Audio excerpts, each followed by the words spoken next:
Сәлеметсіңдер ме балалар, каналыма қош келдіңдер. Видеомен таныспас бұрын каналға тіркеліп лайк басуды ұмытпаңдар.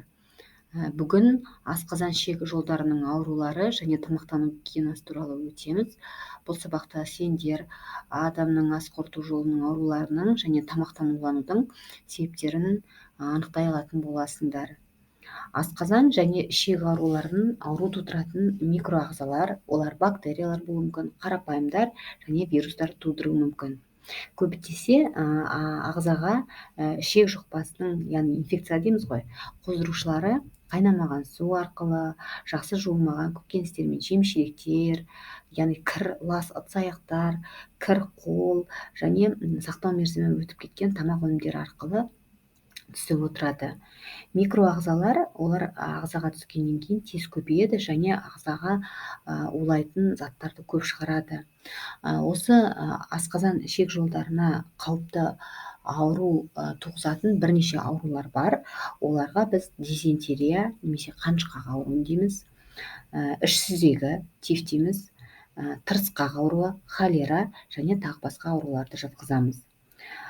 Паразит құрттар тудыратын аурулар, олар омыртқалы жануарлар мен адамның ағзасында әр түрге жататын паразит құрттар да тудыруы мүмкін. Олар адамның ағзасына қандай жолдармен түсуі мүмкін?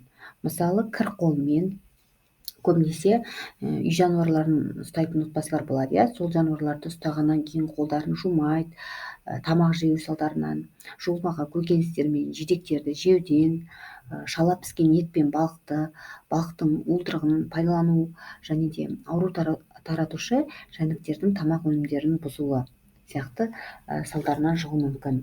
Паразит құрттар улы заттар бөліп шығарып ауру тудырады. Ішек құрттары тудыратын ауру белгілері: адам ол кезде тез шаршайды, басы ауырады, жүрек айниды, құсады. Кейде бұл адамда қан аздыққа дейін әкеліп соқтыруы мүмкін. Жалпы тамақтан улану ол өте тез байқалады, оны өздеріңіз де білесіздер, иә. Ол сақтау мерзімі өтіп кеткен және де бұзылған тамақты жеген кезде көбінесе болады. Адам тамақтан уланып қалған кезде көбінесе адамның жүрегі айниды, құсады, асқазан ауырады, іші өтеді. Өздеріңізден байқаған шығарсыздар, бұрын уланып қалсаңыздар білесіздер, иә. Және жалпы адамның ағзасында әлсіздік пайда болады. Осындай салдардан, яғни адам уланып жатады көбінесе. Кейде дене температурасы да көтеріліп кетуі мүмкін. Егер осы адам тамақтан уланған кезде қандай біз көмек көрсетуіміз қажет? Бұл уақытта бірден тез арада біз дәрігер шақыртуымыз қажет. Егер дәрігер кешігіп жатса, адам асқазанын және ішекті тазартуымыз қажет. Ол үшін яғни суды немесе марганцовканың, яғни жылы ашық қызғылт түсті әлсіз ерітіндісін ішіп құсу керек. Яғни марганцовка дегеніміз ол калий перманганаты, химия пәнінен білесіздер. Осы шараны бірнеше рет қайталап, яғни ішектерді тазалауымыз қажет. Осы асқазан және ішек жолдарының тағы да бір қауіпті ауруларына біз ботулизмді жатқызамыз. Жаңа мен оны сіздерге бірінші слайдта кішкене көрсетіп кеттім, шағын ақпарат жазып кеткен болатынмын. Бұл да қауіпті аурулар біріне жатады. Тамақтан уланады бұл аурудан да. Оның қоздырғышы көбінесе оттексіз ортада тез көбейеді. Бұл ауру көбінесе бұзылған балық, қалбырдағы ет, көкөністер тудыруы мүмкін пайда болуын. Егер консервілейтін өнімге, мысалы саңырауқұлақ болуы мүмкін, көкөніс па, балық па, кез келген, топырақ тисе, ал топырақта ботулизм қоздырғышы болса, герметикалық жабылған ыдыста ол міндетті түрде көбейеді. Сақтау мерзімі өтіп кеткен немесе қақпағы ісіп көтеріліп тұрған және ішіндегі түсі өзгерген өнімді мүлдем жеуге болмайды. Бұл аурумен де адам ауырған кезде тез байқалады белгілері. Сирек жағдайда 7 күнге дейін жасырын кезеңде де болуы мүмкін. Ботулизм кезінде жүйке жүйесі зақымдалады, яғни адамның көруі, сөйлеуі, жұтуы нашарлайды. Егер байқалатын белгісіне тамаққа бір нәрсе тұрып қалғандай әсер болады және жұтыну қиындайды. Бұл ауруға күмәнданған кезде тез арада дәрігерге қаралуымыз қажет. Бұл өте қауіпті ауру және дәрігердің көмегінсіз жазылып кету мүмкін емес бұл аурумен ауырғанда. Одан басқа улы саңырауқұлақтармен де улану қаупі бар, оны білесіздер. Сондықтан өздеріңізге таныс емес, білмейтін саңырауқұлақтарды жемеңіздер, жеуге болмайды. Ал тек қана жеуге жарамды саңырауқұлақтарды ғана жеуге болады. Оны бірінші жақсылап тазалап алып, сосын қайнатып, бірнеше рет қайнатып алған соң ғана пісіріп немесе қуырып, тұздап жеуге болады, оны білесіздер. Енді гигиеналық ережелерге келетін болсақ, осы тамақ жұқпаларының, ішек құрттардан уланудың алдын алады гигиеналық ережелер. Аурудың алдын алу үшін әр адам өзінің жеке бас гигиенасын сақтау керек. Тамақтың жеу кезінде, дәретханаға барғаннан кейін қолды міндетті түрде жуу керек. Сонымен қатар тырнақты үнемі алып отыру керек. Себебі тырнақтың астында паразит құрттардың жұмыртқалары жиналады. Осыны естеріңізде сақтап қалыңыздар. Қоғамдық орындарда гигиена ережелерін сақтау керек. Уланудың алдын алу үшін әртүрлі азық-түлік өнімдерін тоңазытқышта сақтау қажет. Жылы жерге сақталған шұжық, қалбардағы тамақты пайдалануға болмайды. Сондықтан одан басқа да мысалы дәрі-дәрмектерді пайдаланасыздар ғой, өз беттеріңізбен немесе қана дәрігердің нұсқауы бойынша ғана қабылдауымыз қажет.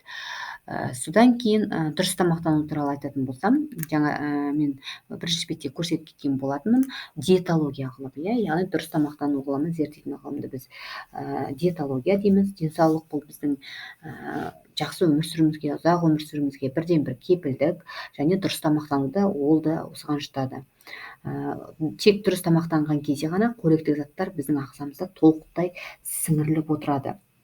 Жақсы қорытылу үшін біз яғни көкөністерді, жеміс-жидектерді, шырындарды, сұйық тамақты көптеп ішулеріміз керек. Түрлі тағамдарды пайдалануымыз керек.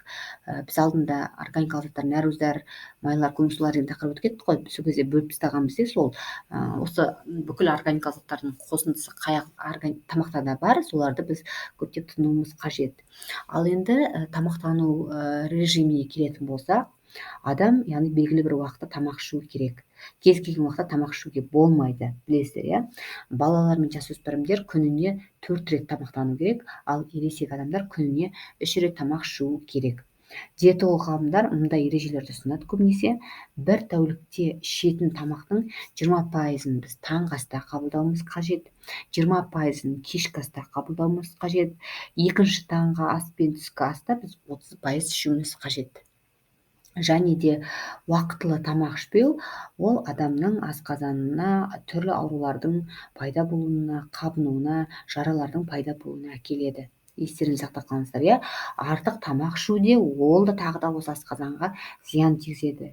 Және кешке ұйықтаудан жоқ дегенде 1,5-2 сағат бұрын тамақ ішуіміз қажет.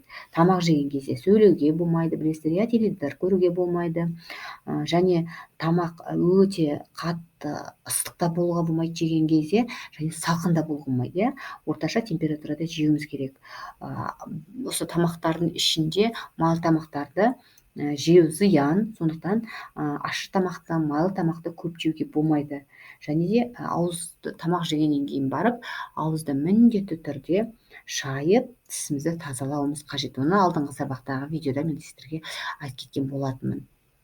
Енді көбінесе осы тақырып бойынша ұбт-да кездесетін жиі сұрақтар, яғни адамның жаңа мен айтып кеткен неше рет тамақтану қажет, диетология деген ол қандай ғылым, асқазан ішек ауруларының туындау себептері мен слайдта көрсеткен, және осы асқазан ішек ауруларының қандай түрлері бар, әсіресе осы қандай жолмен жұғады, содан кейін ботулизм ауруы, сол туралы ақпараттар жаңа айтып кеткем, және тамақтану уланудың қандай белгілері бар. Осылар туралы сіздерге сұрақтар көптеп келеді. Ақпараттардың барлығын видеоны тыңдағаннан кейін дәптерлеріңізге жазып, конспектілеп алыңыздар. Сабақ түсінікті болса, комментарийге өздеріңіздің ойларыңызды бөлісе кетсеңіздер, мен үшін ол өте маңызды. Сіздерге әр сабақ сайын айтамын. Тыңдағандарыңызға рахмет. Келесі сабақта біз енді тағы да бір өте қызықты тақырыптардың бірі дәрумендер дейміз, немесе витаминдер туралы айтамыз. Сау болыңыздар. Келесі сабақта кездескенше.